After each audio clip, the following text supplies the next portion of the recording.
Well, here we are in chapter 7 of the book of Matthew. This is the conclusion of the Sermon on the Mount. So this is the wrapping up of this wonderful discourse that Christ has been giving to his disciples and to others. So verse 1, judge not that ye be not judged. This is that whole idea of karma we talked a lot about in the last chapter about. Now, Joseph Smith Matthew, or Joseph Smith translation, adjusts this one, and he says, now these are the words which Jesus taught his disciples that they should say unto the people.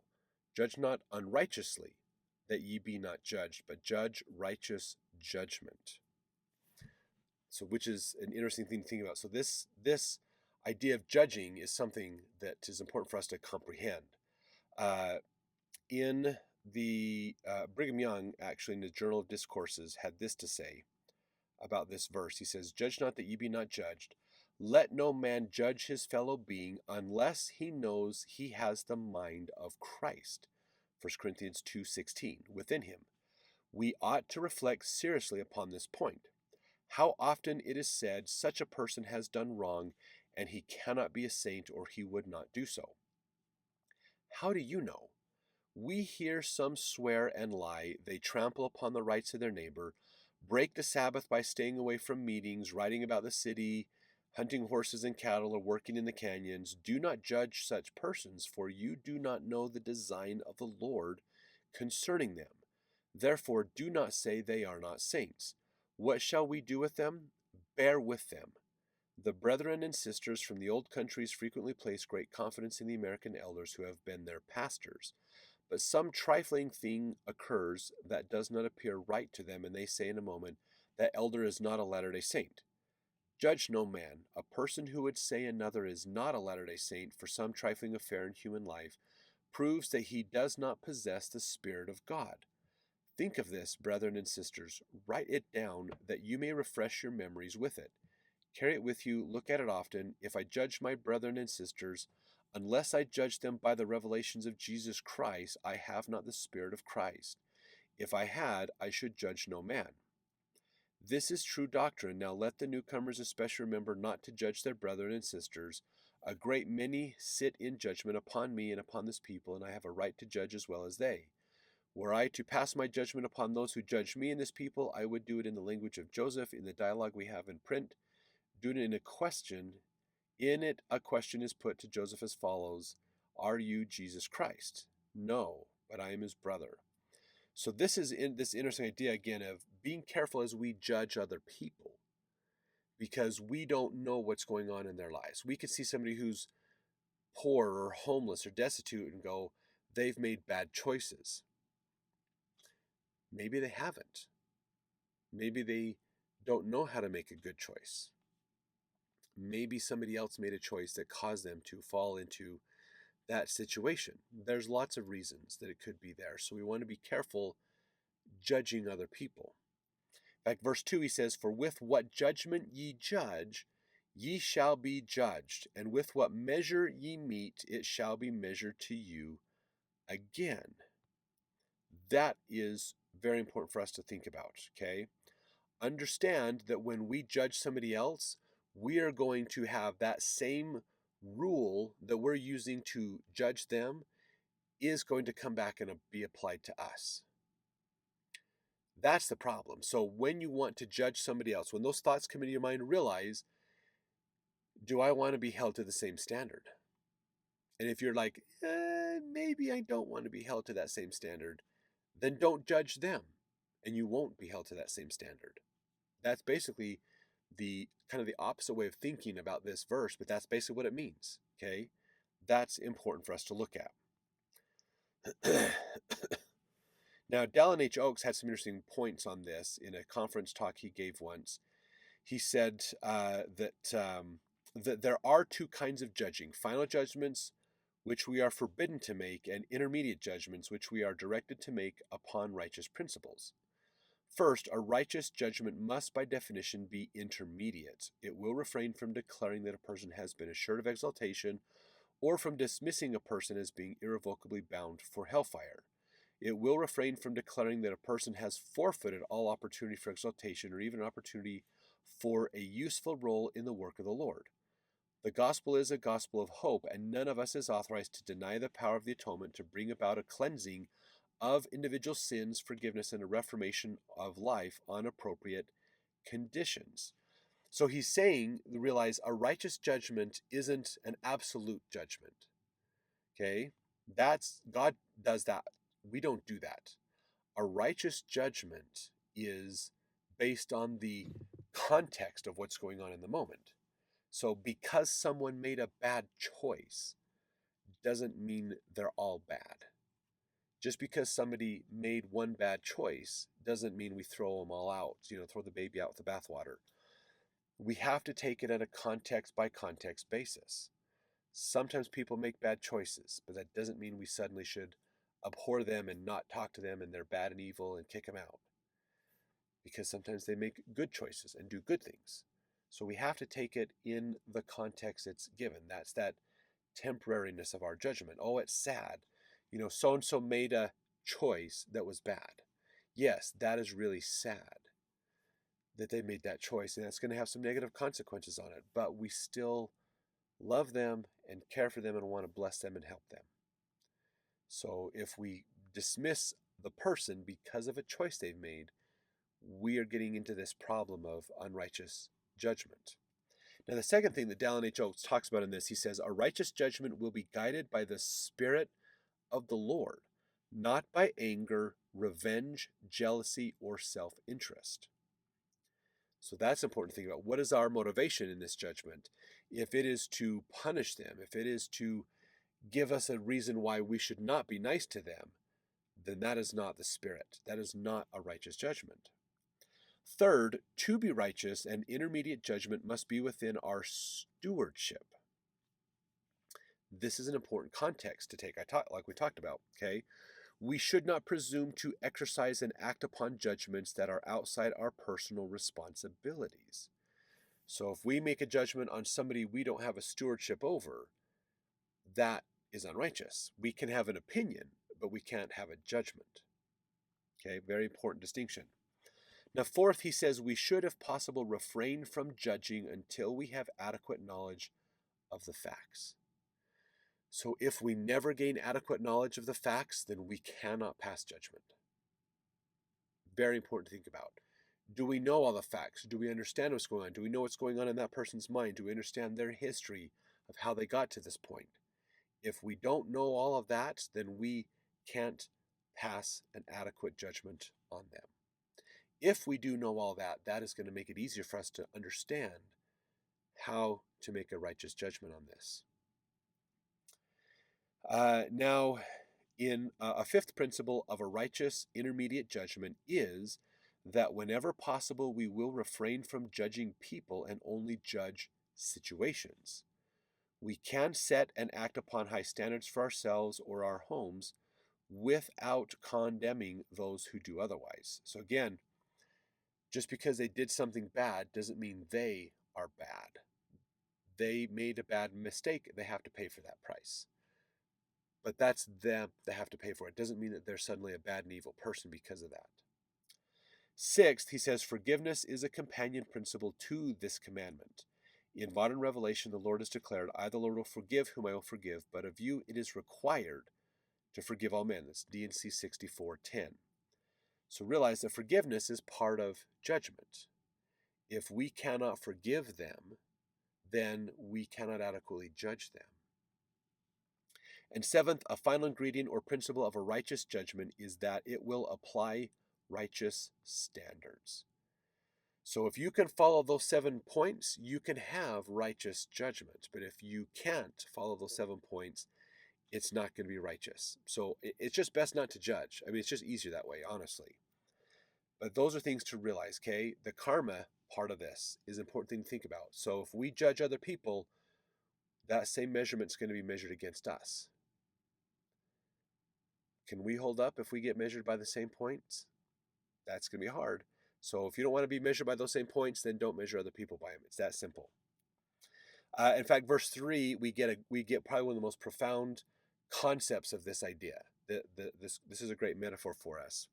And why beholdest thou the mote that is in thy brother's eye, but considerest not the beam that is in thine own eye.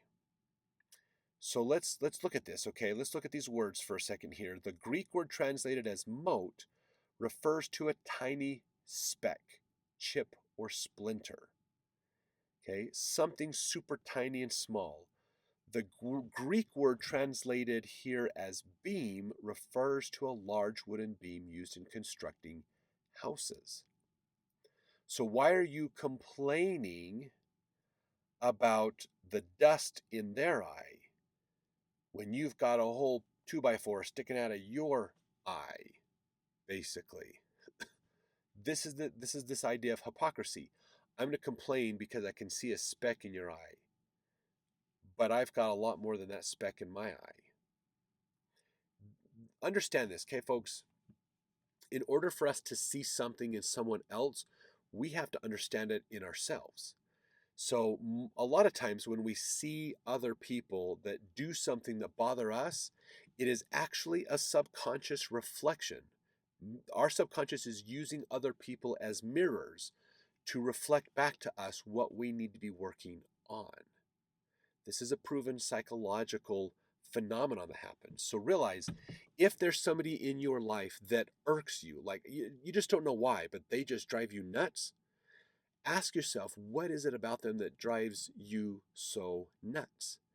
And ask yourself, do I act that same way? Most of the time, you're going to say yes. You act that same way. So you bother other people the same way that person bothers you. And sometimes people will point this out. You'll complain about somebody and they'll be like, isn't that the pot calling the kettle black? You know, you're one to speak about doing it that way. So realize this, okay? When we have this conscious idea of wanting to judge other people, we have to think about it and realize, am I guilty of that same logic? Am I guilty of thinking a similar way as them? And if I am, maybe I shouldn't pass the judgment on them. Maybe I should be more compassionate on that person so that I can get more compassion on me. That's the same idea, basically, okay? Verse 4, or how wilt thou say to thy brother, let me pull out the mote out of thine eye, and behold, a beam is in thine own eye?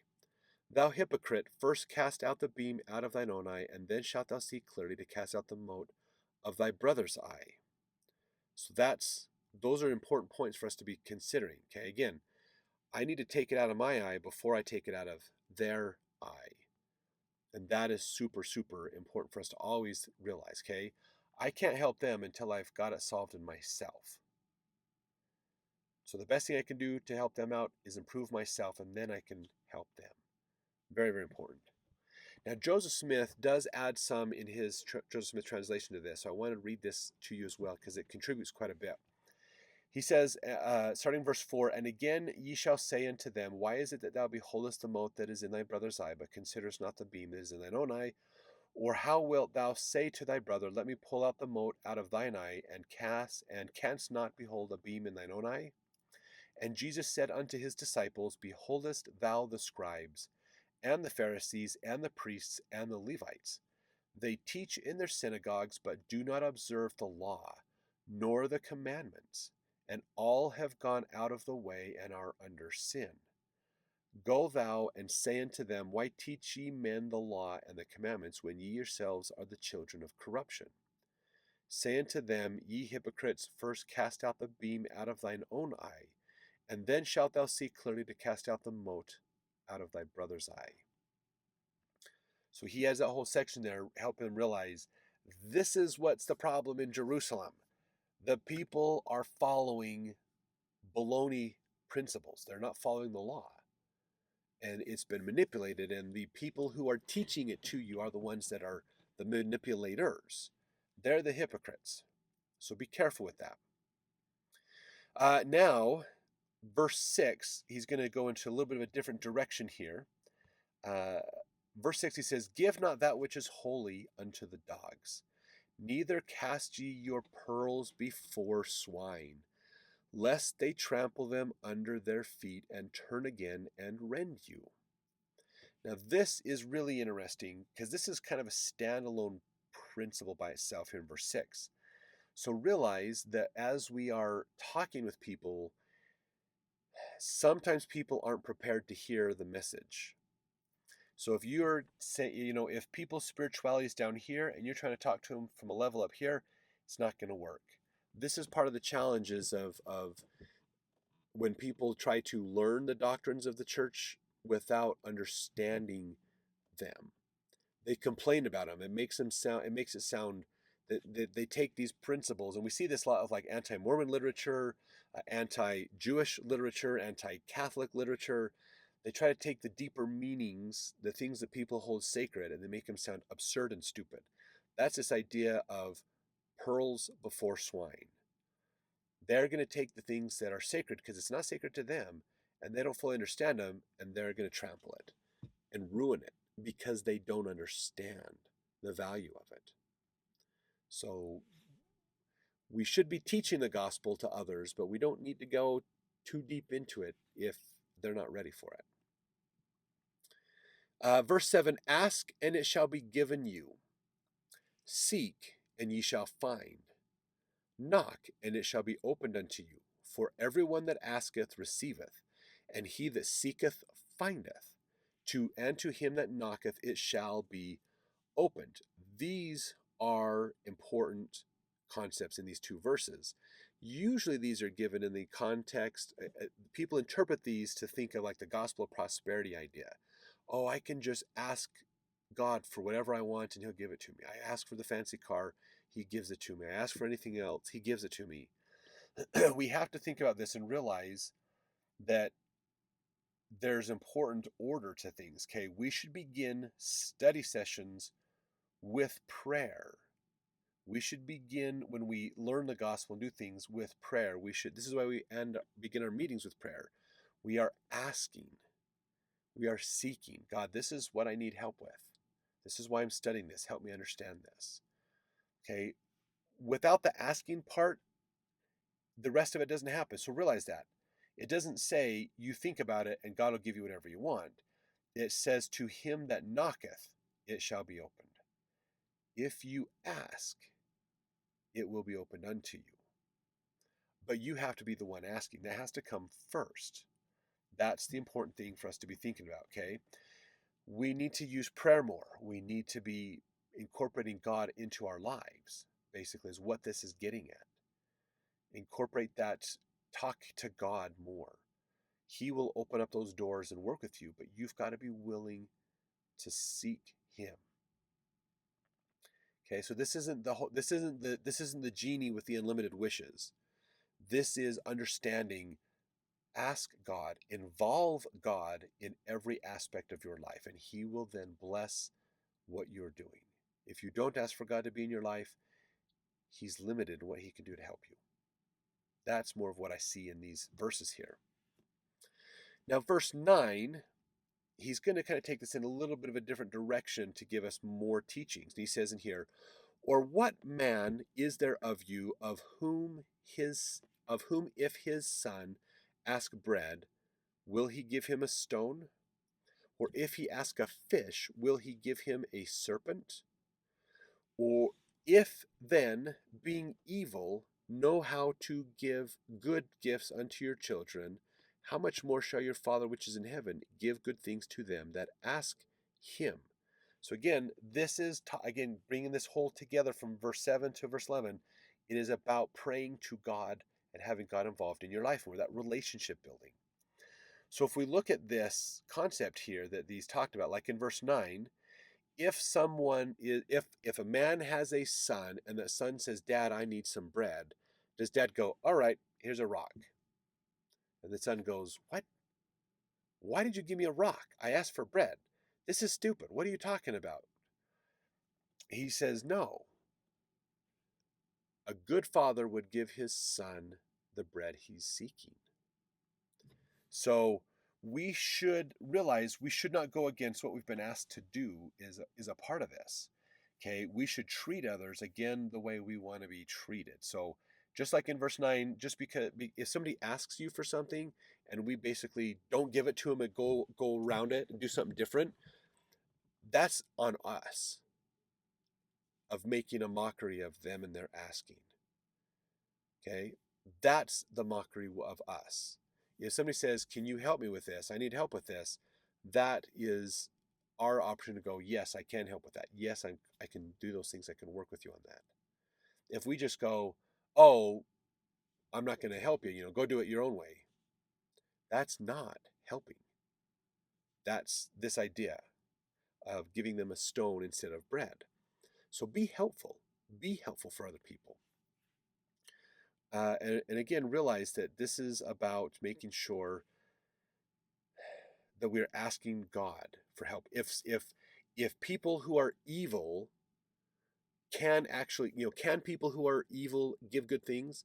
Can somebody who is seen as dirty and sinful and bad actually do something good for somebody? Yeah, they can. Sometimes people look at people like uh, like rockers, like Alice Cooper, or really bad people, at Jeffrey Dahmer's or things where we kind of pigeonhole them as just evil and bad and wrong. But realize these are humans. They can make good choices. They can do good things. What would you think if you heard a story of Adolf Hitler helping someone?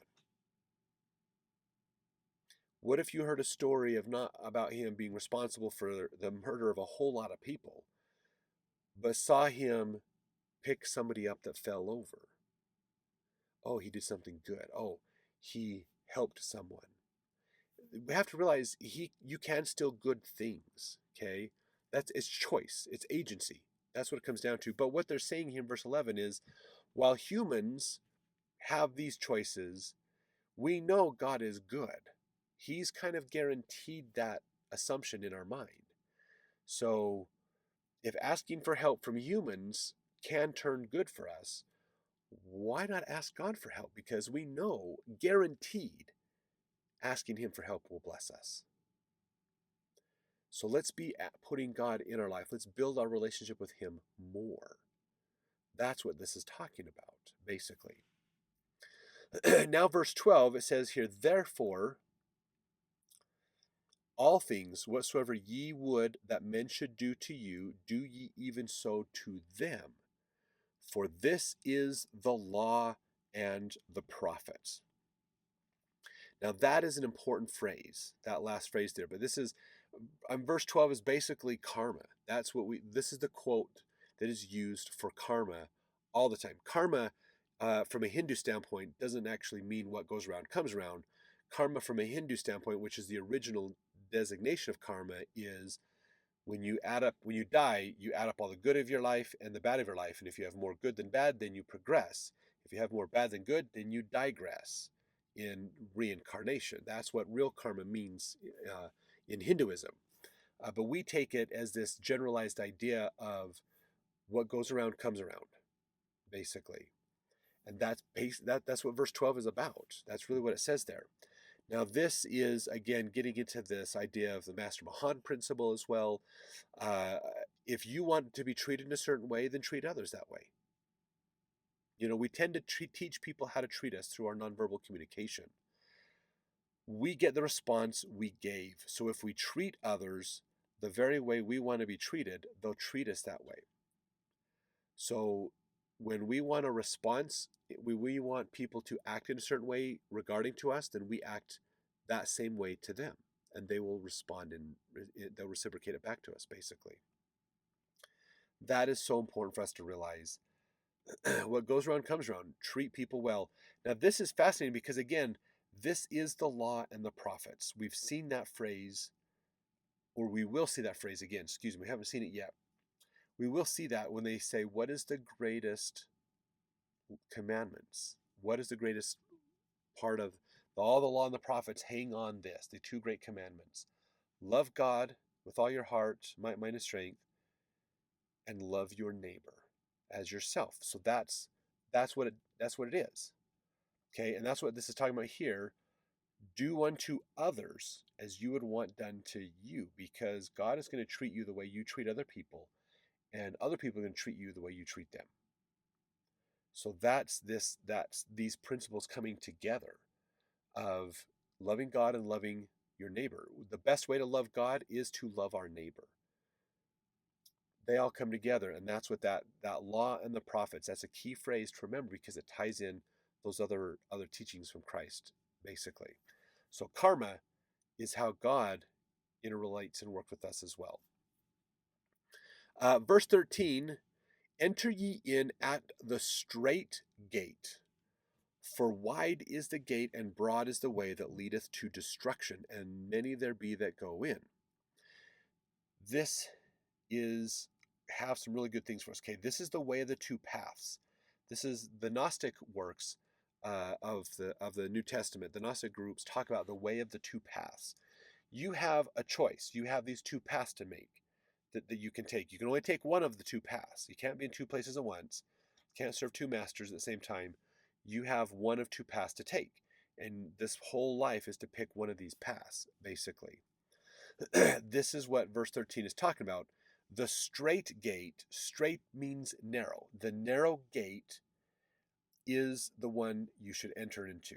Okay, well defined, specific. Wide is the gate that goes to destruction. It's unspecific, it's huge, it catches everybody else. It's kind of a default. Okay, now here's the thing, verse 14, because strait is the gate, and narrow is the way which leadeth unto life, and few there be that find it. This is the path to Christ. Not everybody's going to make it on this path to Christ. Okay, now realize this, a lot of people look at this concept of from the binary assumption of heaven and hell. Okay, the way to heaven is this narrow, specific path. The way to hell is big. Okay, from an LDS standpoint, and I want you to think about this, okay, because we understand that being saved through the grace of Christ means that the idea of outer darkness is no longer much of an option anymore. We all go to a version of heaven, 1 to the 3 degrees of glory. So that would seem to be in opposite to this concept of straight is the gate and narrow is the way that leadeth unto life, and few there be that find it. Because everybody's going to live again, and everybody is going to live in a form of heaven, basically, unless you specifically choose not to, which is where outer darkness comes in. But I want you to think about this as the difference of inside the celestial kingdom versus outside the celestial kingdom. So in some way, and this is more taught in the Book of Mormon, in some way, outside of the celestial kingdom is a version of hell. So if you're thinking of binary terms, think of heaven is inside celestial kingdom and hell is outside the celestial kingdom, basically. That's one way to think about this.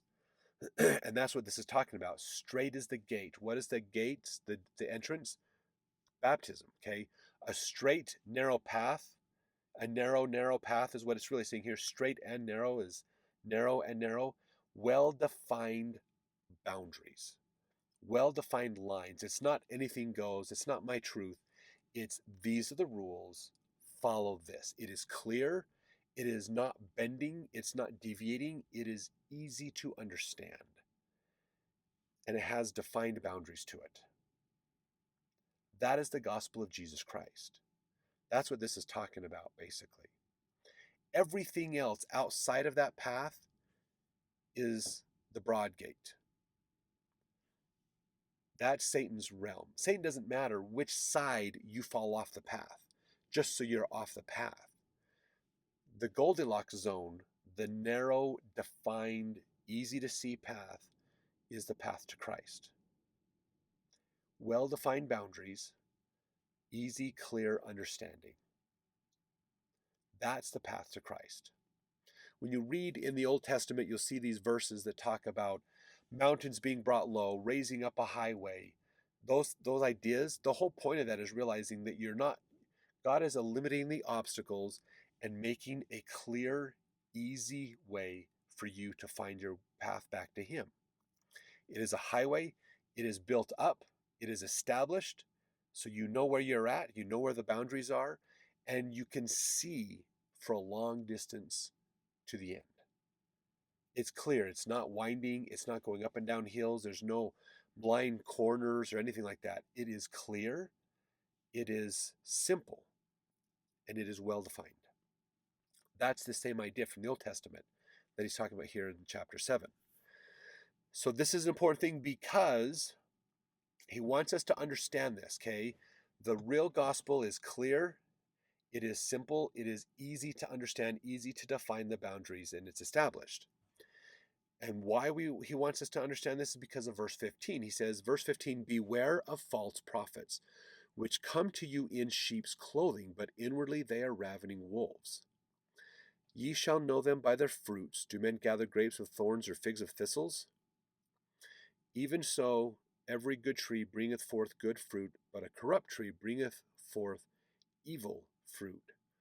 So in looking at this is important because this is, if we're going to have narrow defined, well-defined, clearly understood things, realize that when we compare the teachings of other people, we should be easily able to understand these are the false ones, this is the real one. Because it's clear and defined. There will be people coming that are going to appear, like it says, come to you in sheep's clothing. They're going to appear like this is, I'm teaching you the real path. But what they're not telling you is they're actually teaching you the wrong path. They're lying to you. What's the difference between a con man and a salesman? It's intent. That's it. One wants to help you, one wants to help themselves. You don't always know intent going into talking with somebody. This is the same with religious teachings. You don't know their intent.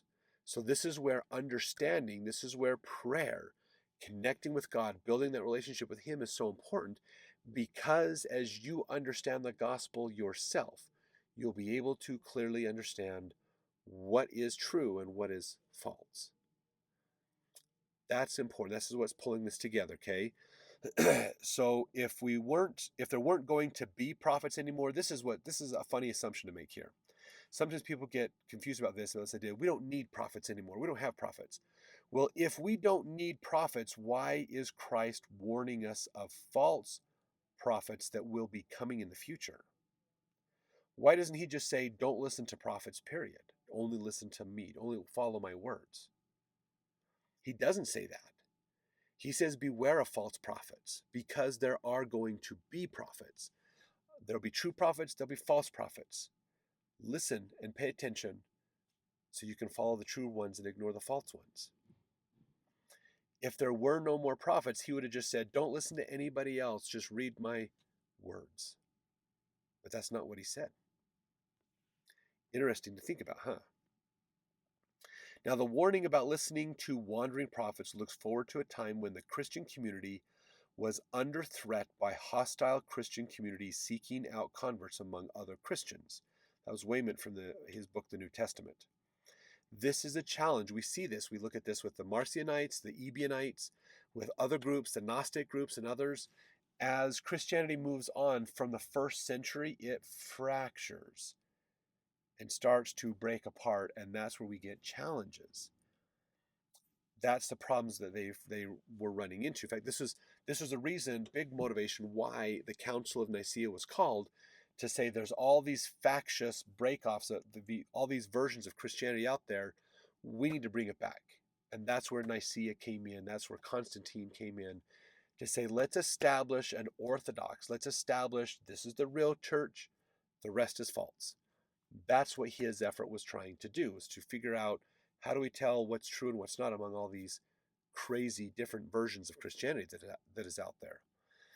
And that's what Christ is warning him of. This is coming. There is a need for real prophets because false prophets are coming. So we need to have the real thing to counterbalance the fake thing. If there's no real thing, there's no reason for a fake thing. So there is a real thing. Prophets are real spokespeople, someone that God can talk with that can then help us to navigate through the confusion to find that real path and stay on it, basically, is important. Now, verse 16, ye shall know. Oh, so I just read that one. So let's talk about this metaphor of the fruits from verse 16. Starting in verse 17 as well, even so every good tree bringeth forth good fruit, but a corrupt tree bringeth forth evil fruit. Realize this, okay? It sounds simple, okay? If you have a tree that's gone bad, it's got bad roots in it, it's got bad challenges in it, there's other problems going on, then you're going to run into a situation where it's hard for a tree who's gone bad to produce good fruit. If the tree is good, it will produce good fruit. And if a tree is good, why would it ever produce bad fruit? So fruit, okay, the results of the health of the tree is how we tell the difference. So what is the fruits of somebody? What is the actions? What is the results of their teachings? What do they do when they get questioned about their teachings and ideas? Do they apply their own teachings to their life? Do they live a different version than what they're teaching? Those are things that we want to look at. Now, verse 18, again, a good tree cannot bring forth evil fruit, neither can a corrupt tree bring forth good fruit. Every tree that bringeth not forth good fruit is hewn down and cast into the fire. Wherefore, by their fruits ye shall know them. Now, one thing that's interesting about verse 20, I want to point this out for a second here, is this phrase, by their fruits ye shall know them, is a great phrase that we hear quoted all the time. So I want to teach you something that's really fascinating here. When we look into the historicity of the Bible, what was happening in these times, there is a tradition that goes back of what's known as the Book of Enoch. Enoch is the great-great-grandfather of Noah, so he was before the flood. Enoch was a very profound prophet who saw future times and saw a lot of future experiences. This book used to be regarded very highly as an important sacred book. The problem is as people went away from true religion and became more secular, they realized that what the Book of Enoch said would condemn them, and so they basically hated the Book of Enoch and got rid of it. So what's interesting is we see the influence of the Book of Enoch in the New Testament. There are, someone once counted, I think, around 172 verses in the New Testament that read almost word for word, or at least conceptually, is what was written in the Book of Enoch. Now we have several translations of the Book of Enoch today. They were found and utilized. This verse 20, is one of those. This is an excerpt out of the Book of Enoch. So by their works, those who have wrought them are known, is how it's phrased in the Book of Enoch. So this is a concept that Enoch taught way back before the great flood of Noah. So this is long before Abraham and everybody else, this great book, and it's got these teachings. But we see an influence of this book in the teachings of Christ and in the New Testament. Does that mean they read the book? Maybe. Maybe they read that book and it gave them insight, and that they've incorporated Enoch's teachings into what Christ is saying. This is Christ talking here, basically, but this phrase is more ancient in origin. Not saying that Christ read the Book of Enoch and is now teaching Enoch's teachings. Some people from a secular standpoint would see that. Other people would say that what Christ is teaching is the truth. Enoch knew the truth and had it as well, but then it was later lost, and Christ is bringing it back. So a bit of a restoration of older truth, and pulling it all together. Truth is truth throughout all of history. Christ is pulling some of those other truths together to help them to move forward, just like a restoration would be, basically. So very interesting ideas. But Enoch that's a fascinating little tidbit to point out. Verse 20 is, if you're looking for where's the most original place it was seen or read, was that the original source for it? It would be the Book of Enoch for verse 20. All right, verse 21, not everyone that saith unto me, Lord, Lord, shall enter into the kingdom of heaven, but he that doeth the will of my Father which is in heaven. This is profound for us to think about. So again, just because you profess Christ as God doesn't guarantee you access to heaven. But if you do the will of the Father, then you can get into heaven, which are works. You can't just believe in Christ. You have to follow Christ to get in. Like verse 22, many will say to me in that day, Lord, Lord, have we not prophesied in thy name? And in thy name have we cast out devils? And in thy name done many wonderful works? And then will I profess unto them, I never knew you. Depart from me, ye that work iniquity. Now realize this, okay? That here's the challenge is sometimes people will do things claiming they're doing it in the name of God, but they are not doing it with the proper authority from God. You can't claim, I have authority from God and I'm going to do this and God's going to suddenly bless me for it. God has to go, I endorse that. You can't take away God's agency. So this is important to realize. And this is something, especially I think in the LDS church, you have to think about this. If you are doing something, even if you have been set apart and ordained to an office in the priesthood, if you do things unworthily, it won't count. God's not going to endorse that. Okay? So you can have the authority endowed upon you, but if you use it in an unrighteous way, it's not going to work. Okay? It's situational, context by context. And this is the problem. If we keep doing things, we claim to do things in the name of God, but we're not doing it properly with the proper authority, then it doesn't work. And God's going to go, I don't recognize any of this. This wasn't me. This was you doing stuff of your own accord, trying to use my name to make it sound like it's important. But it wasn't. So truly taking the time to understand who has that, where's that real authority? Who's got that real authority is the important thing to think about. Excuse me. So here's a question for you. We might ask ourselves, is it possible to be active in church programs but not have the gospel active in our hearts? That kind of goes along with the same idea. You can act religious but not truly believe it inside. That's the problem. That's the hollow religion. We need to get rid of that. That's a bad thing. Let's see, verse 24. Therefore, whosoever heareth these sayings of mine and doeth them, I will liken him unto a wise man which built his house upon a rock. And the rain descended, and the floods came, and the winds blew and beat upon that house, and it fell not, for it was founded upon a rock. So when you build a house, you want to build it upon something that's immovable, like have that foundation be on bedrock. Okay, if it's not, then you need to be anchored to bedrock. If you're not anchored to bedrock and the ground starts to move, your house is going to move. That's a bad thing. So verse 26, and everyone that heareth these sayings of mine and doeth them not shall be likened unto a foolish man which built his house upon the sand. So this is the other version of this. And the rain descended, and the floods came, and the winds blew and beat upon that house, and it fell. And great was the fall of it.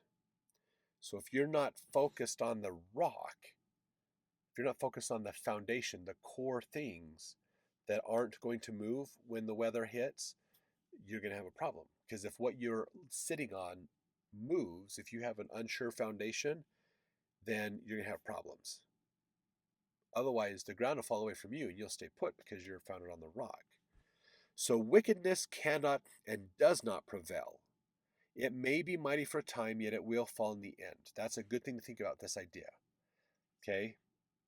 That's the people who built on the sand. The sand is the false ideas.